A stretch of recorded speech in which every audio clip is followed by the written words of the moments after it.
Okay, next we have indicators of economic development. First one is the new economic welfare. This was given by P. Samuelson. This is GNP plus value of house services plus leisure value and minus spending on defense and civil administration minus cost of environmental degradation. All these are theoretical and very difficult to measure.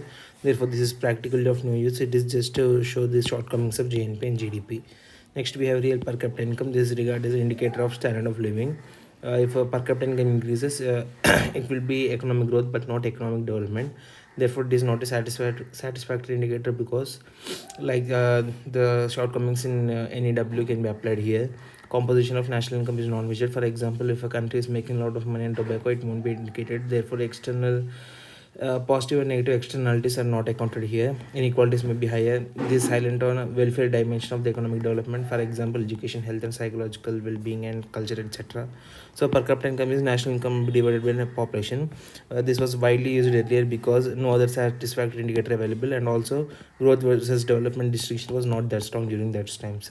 Still, economic development without economic growth is very difficult. Therefore, PCI is still a relevant indicator. Next, we have physical quality of life index given by MD Morris in 1979. This is not much important. It has three components: infant mortality, life expectancy, and adult literacy. Later, this in French component. Later, Human Development Index by UNDP in 1990. This was led by Professor Mahbubul Haq and Amartya Sen. Amartya Sen won Nobel Prize in 1988 for his work on poverty and famines. So, Human Development Index is published in HDR. So, we have three dimensions: health, knowledge, and standard of living. The indicators are life expectancy at birth, mean years of schooling, expected years of schooling, GNA per capita in purchasing power parity in US dollars. So these are the minimum and maximum values for each thing. So based on this, we will calculate three dimensions, which are life expectancy index, education index, and GNA index. From these dimension index is calculated by actual value minus minimum value by max minus min, which will be ranging between 0 to 1. So for example, this is a calculation of life expectancy index for India. This education index for India, and for gross national for GNA index we apply log because diminishing utility of marginal income concept, because the more money you make, the less value the additional rupee will be for you. From this, HDA is calculated by calculating the geometric mean of the three indices. So actually the shift from geometric mean to geometric mean from arithmetic mean was done in 2010 because this reflects countries poorness in one of the nature. For example, if a country is performing poor in one and very good in two, it will still get a good HDA. But in this new method, if country is performing bad in one thing, because of geometric mean, it will get a very bad index. So are these dimensions properly measured? Absolutely not, because for health we also have to consider IMR, MMR, etc. For knowledge, a test or exam is much better measure, and standard of living inequality is not measured. So better measures, but the better measures are there, but they will be much more difficult to measure. Therefore, HDA is not a perfect measure because economic development is multidimensional and these dimensions are also qualitative. Uh, so how to measure the level of economic development? We have to supplement HDA with other indices such as happiness index, hunger index, gender happiness, etc. We'll see later. So combining all this, we can measure the inclusive growth. Next, we have inequality adjusted HDI, which was again given by UNDP in 2010. So each dimension is discounted for the level of inequality. This is accounted through Atkinson method. Inequality adjusted dimension index is equal to GM by AM into DA. So if always GM is less than or equal to AM, therefore it will be lower. If inequality is equal to 0, GM equal to AM, therefore both will be equal. So so IDHA is a better indicator because it measures both interdimensional and interdimensional inequalities, whereas HDA since 2010 only measures interdimensional inequality. So this is the annual average HDA growth between 1990 and 2018. India and China have been topping. Surprisingly, GDP growth also follows a similar trend. So we can easily say that economic development is largely dependent on economic growth.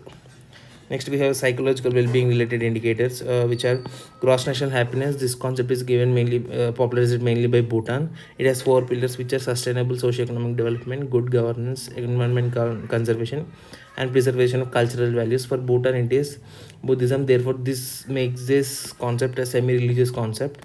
Next, we have World Happiness Report given by UN Sustainable Development Solutions Network in 2012. India is performing very poor with 144 out of 156th rank. It has 6 components: per capita GDP and healthy life expectancy. These are in HDI also. Next we have social support, perceived freedom to make life choices, freedom from corruption, generosity. So all these are subjective and they're based on service like 1 to 10 scale. How are you feeling? So these are very difficult and very unreliable. So what should be target of a nation to increase HDI or to increase the world happiness report? So target should be to increase the happiness rather than economic development, but HDI is a far more authentic indicator than WHR. Therefore, as an index, HDI should be targeted rather than WHR, but WHR should not be neglected altogether. Deprivation related indicators, we have global hunger index. India is getting better, but still it is in serious category. We have 4 components: undernourished population, it's about protein, micronutrient deficiency, etc. Next we have child stunting, that is low height for age. This happens due to chronic hunger, which is long term hunger for 2 to 3 years, and child wasting, this low weight for age, it happens due to acute hunger, that is very minimum food for the last 15-20 days. Next we have child mortality, that is under 5 year age mortality. India, these values are 14%, 37%, 17%, and here it is 37 by 1000. So India is very in the serious category here. Next we have multidimensional poverty index given by UNDP again. This will be discussed later. Next we have gender related indicators. We have global gender gap index given by World Economic Forum.